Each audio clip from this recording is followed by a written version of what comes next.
महाविकास आघाडीचे सातारा लोकसभेचे उमेदवार आमदार शशिकांत शिंदे यांना निवडून आणण्यासाठी खासदार शरद पवारांनी कंबर कसली. लवकरच साताऱ्यात मोठी सभा घेणार. सातारा जिल्ह्याचा खासदार वंचित ठरवणार. प्रकाश आंबेडकर यांचे सातारा येथे प्रतिपादन. माढा लोकसभा मतदारसंघाचे महाविकास आघाडीचे उमेदवार धैर्यशील मोहिते पाटलांना मान खटाव मतदारसंघातून मताधिक्य देणार असल्याची माहिती ठाकरे गटाचे नेते शेखर गोरे यांनी दिली. सातारा लोकसभेचे महायुतीचे उमेदवार श्रीमंत छत्रपती उदयनराजे भोसले यांची सातारा शहरातील गोडवली येथे कोपरा सभा पार पडली. आमदार शिवेंद्रराजे भोसले व श्रीमंत छत्रपती उदयनराजे भोसले यांनी मतदारांना केले मार्गदर्शन. महाराष्ट्र दिन सातारा जिल्ह्यात उत्साहात साजरा. पालकमंत्री शंभूराज देसाई यांच्या हस्ते छत्रपती शाहू स्टेडियम येथे शासकीय ध्वजारोहण संपन्न. सातारा जिल्ह्यातील काँग्रेसचा मोठा नेता भाजपच्या वाटेवर. प्रकाश आंबेडकर यांचा कराड येथे गौप्यस्फोट. कराड शहरातून श्रीमंत छत्रपती उदयनराजे भोसले यांचे भव्य प्रचार रॅली. प्रचार रॅलीत महिलांचा सहभाग. शिंदे गट महाराष्ट्रात लोकसभेच्या 16 जागा लढवणार. सातारा जिल्ह्याचे पालकमंत्री शंभूराज देसाई यांनी दिली माहिती. महाबळेश्वरमध्ये वेण्णा लेक येथे पेडल बोटीचे करण्यात आले लोकार्पण. मुख्याधिकारी योगेश पाटील यांच्या हस्ते पेडल बोटीचा करण्यात आला शुभारंभ.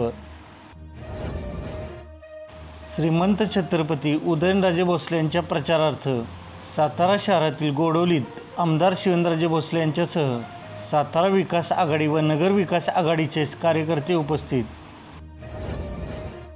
आमदार शशिकांत शिंदे यांच्या प्रचारार्थ जावली तालुक्यात महाविकास आघाडीच्या सभेला उत्स्फूर्त प्रतिसाद. सातारा शहरात मोठ्या उत्साहात सदर बाजार येथील चर्च परिसरात गुलमोहर डे करण्यात आला साजरा. महाराष्ट्र राज्याचा 65वा स्थापना दिवस कोरेगावात मोठ्या उत्साहात साजरा. नामदार महेश शिंदे यांनी केले ध्वजारोहण. महाबळेश्वरमध्ये पर्यटनासाठी जाणाऱ्या पर्यटकांसाठी खुशखबर. महाबळेश्वर नगरपालिकेने वेण्णा लेकमध्ये सुरू केली पेडल बोट सेवा. कोरेगाव तालुक्यातील मुगाव फाट्यानजीक विना क्रमांकाच्या दुचाकीने धडक दिल्याने सायकल स्वाराचा मृत्यू. कोरेगाव पोलीस ठाण्यात दुचाकीविरोधात गुन्हा दाखल. सातारा लोकसभा मतदारसंघात घरोघरी जाऊन मतदानाचे निमंत्रण मतदारांना दिले जाणार. निवडणूक उपजिल्हाधिकारी भगवान कांबळे यांनी दिली माहिती. कराड तालुक्यातील मलकापूर गावाच्या हद्दीत सातारा ते कोल्हापूर रेल्वेवर मलकापूर फाटा येथे 1 मे रोजी पहाटे 3 वाजण्याच्या सुमारास कंटेनर रस्त्यावर पलटी झाला. या अपघातामध्ये सुदैवाने कंटेनर चालक बचावला.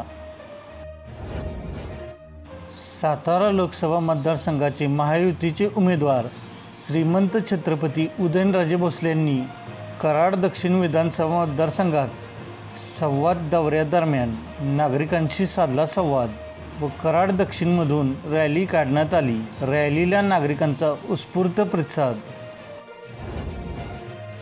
सातारा जिल्ह्यात उन्हाची तीव्रता दिवसेंदिवस वाढू लागली असून जिल्ह्यात 186 गावे व 603 वाड्यांमध्ये पाणी टंचाई निर्माण झाली असून 789 गावांना टँकरद्वारे पाणी पुरवठा सुरू. वाई अर्बन बँकेच्या संचालक मंडळ व कर्मचाऱ्यांनी कर्ज थकबाकीची प्रभावीपणे वसुली केल्याने रिझर्व्ह बँकेने वाई अर्बन बँकेवरील निर्बंध शिथिल केले. बँकेने 25 लाख रुपयेपर्यंतचे कर्ज वाटपास RBIकडून परवानगी. बँकेचे अध्यक्ष अनिल देव यांनी दिली माहिती.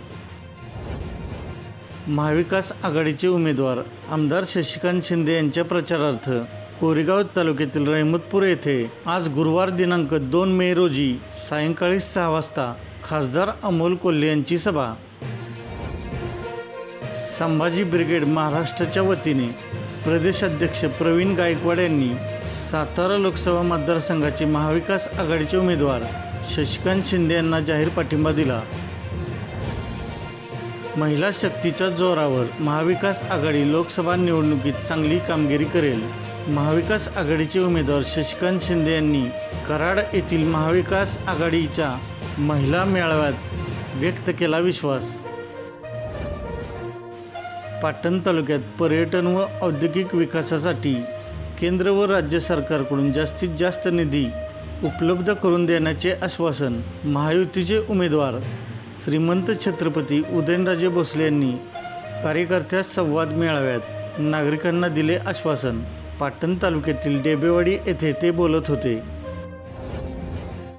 हिंदू हृदय सम्राट बाळासाहेब ठाकरे स्वच्छ सुंदर बसस्थानक अभियानाअंतर्गत राज्यस्तरीय समितीकडून कराड येथील एसटी बसस्थानक व आगाराची पाहणी। कराड तालुक्यातील मसूर उमरज रस्त्यावर वाहनाची वर्दळ असलेल्या ठिकाणीच भर वस्तीत अज्ञात चोरट्यांनी सलग 4 दुकाने फोडली। या घटनेमध्ये दुचाकीसह चोरट्यांनी लाखो रुपयाची रक्कम हातोहात लांबवली। या घटनेने परिसरात भीतीचे वातावरण निर्माण झाले आहे।